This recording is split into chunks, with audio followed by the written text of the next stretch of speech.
my main concern, regardless of media, international law. حقيقي.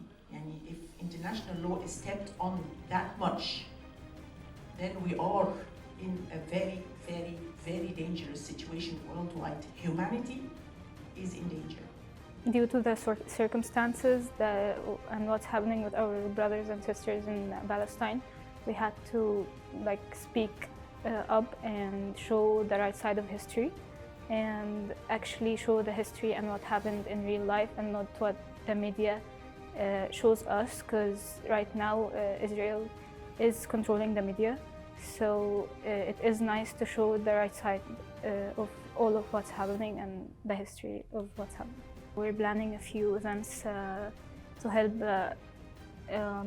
people speak about their grief of what's happening, and another event that will let people read or recite poetry or books that they like about Palestine.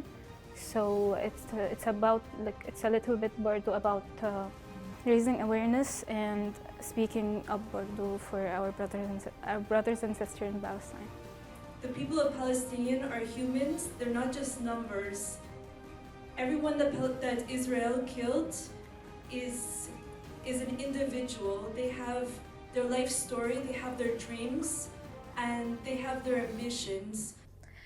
Today's event, we want to raise awareness about what is happening currently in Palestine, and we just don't want to raise awareness and that's it. We want to talk about all of the other things that are happening behind the scenes. So we started by talking about the research and the past and the history of Palestine and what is happening within the conflict. And then we started talking about right now the podcast, the live podcast. We're talking about the psychological effect that happens regarding people and the people who are currently watching, the people in Palestine. We are talking about the media. We are talking about everything that is currently happening behind the scenes of the matter.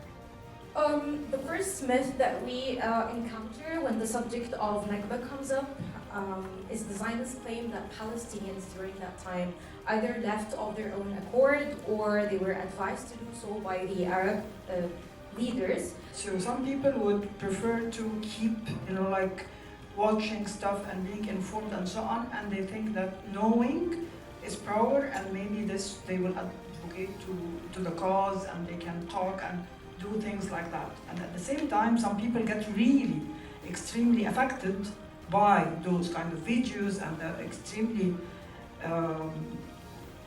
malignant, traumatic, whatever pictures that we see. So they have to, at least minimize the watching of the videos or whatever. They can, of course, keep themselves still informed, but not necessarily watch everything up to date. They can make it at the beginning of the day, for example, and then the rest of the day they can talk about the whole thing, but not watching. For people who are emotionally, they cannot take such scenes.